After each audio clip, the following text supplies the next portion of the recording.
Hi everyone, in front of me I've got a ROG Phone 8 and let me share with you how to allow unknown sources on this device. So let's start with opening the settings, and here we have to go back to this general list and find apps and notifications. They should be almost at the top of the screen. Of the list, actually. Alright, so here we have to scroll down to find Special App Access.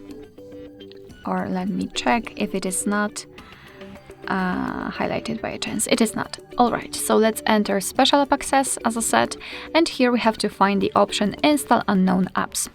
And as you can see right here, we've got the list of apps which are allowed or not allowed, just like in my case, to install some content.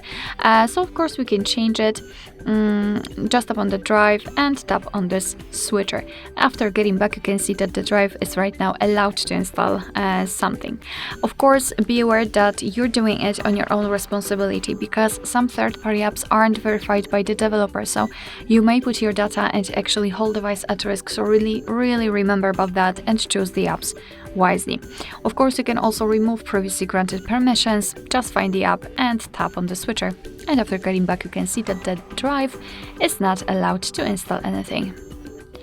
Alright, so that will be all. Thank you so much for watching. I hope that this video was helpful, and if it was, please hit the subscribe button and leave the thumbs up.